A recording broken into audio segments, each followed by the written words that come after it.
Part 4 बरसाती ताल।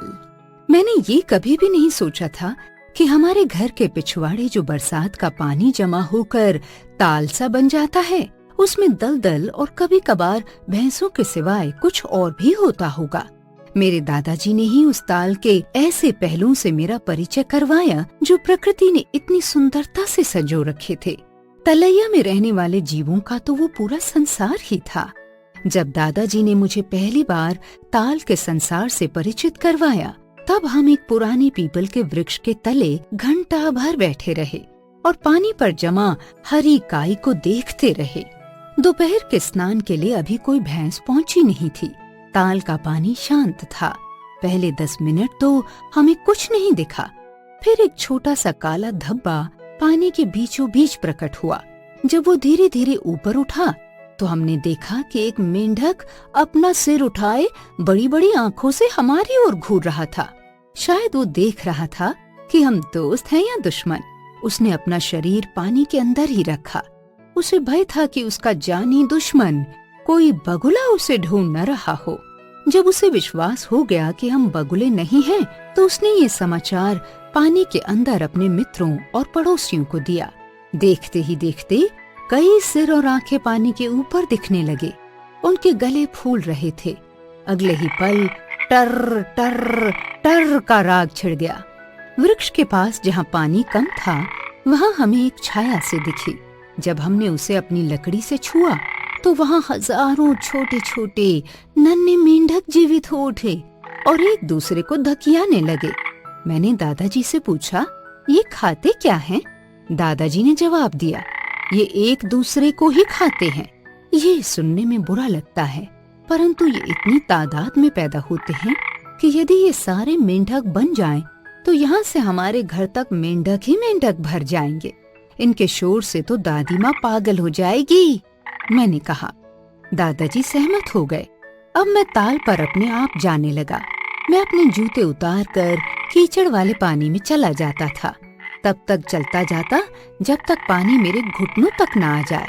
वहाँ लगे हुए कुमुदनी के सफेद फूलों को तोड़ लेता था। एक दिन मैं जब पहुँचा तो देखा कि भैंसें पानी में मौजूद थी। उनका चरवाहा, एक लड़का जो मुझसे आयु में थोड़ा ही बड़ा होगा, वहाँ तैर रहा था।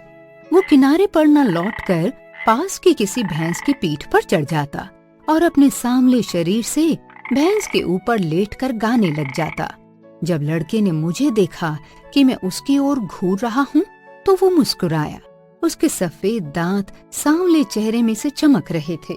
मैंने जब उसे बताया कि मैं तैरना नहीं जानता, तो उसने मुझे सिखाने का वायदा किया। अपनी भैंस की पीठ पर से पानी में छलांग लगाकर वो मेरी ओर तैर कर आया। मैं अपनी कमीज और हाफ पैंट उतार कर पानी में घुस गया और फूलों के आसपास हाथ पांव मारने लगा। लड़के का नाम रामू था और वो मुझे रोजाना तैरना सिखाने लगा। गर्मी की दोपहर में जब सब सोते थे, तब हम मिलने लगे। मैं भी शीघ्र ही तालाब में तैरकर रामू के साथ जुगाली करती हुई किसी एक भैंस के ऊपर चढ़कर बैठ जाता। वो भैंस ऐसी लगती मानो दलदल के समुद्र में कोई चट्टान हो। रामू किसान परिवार का था और स्कूल गया ही नहीं था, परंतु उसे लोक कथाओं तथा पशु पक्षियों के विषय में अच्छी जानकारी थी। मुझे भी भैंसें अच्छी लगने लगी थीं। कभी कभी हम दोनों अलग अलग भैंसों पर चढ़कर दौड़ लगाया करते, परंतु भैंस बहुत सुस्त जीव है, इसलिए एक आरामदेह स्थान से दूसरे आरामदेह स्थान तक ही जाती है। कभी उनका दौड़ लगाने का मन ना होता तो वो लुढ़क पड़ती और हम दलदल और काई में गिर जाते। जब मैं निकलता तो मेरा रंग भी काई के कारण हरा हो जाता। ऐसे अवसरों पर मैं गुसल खाने के द्वार से घुसकर नल में नहाने के बाद अपने कपड़े बदलकर ही घर में घुसता। रामू और मैं भैंस की पीठ पर बैठकर सारस पक्षी को देखते। इनकी गर्दन लंबी होती है और टांगे भी लंबी और लाल होती हैं। कहते हैं सारस आपस में बहुत अच्छे मित्र होते हैं। एक को मारा जाए तो उसका साथी हफ्तों तक वहीं चक्कर काटता रहता है। कभी कभी उदासी और गम में मर भी जाता है। गांव के लोग इन्हें बहुत प्यार करते हैं। अगर इनके बच्चे पाले जाएं तो अच्छे पालतू बन जाते हैं।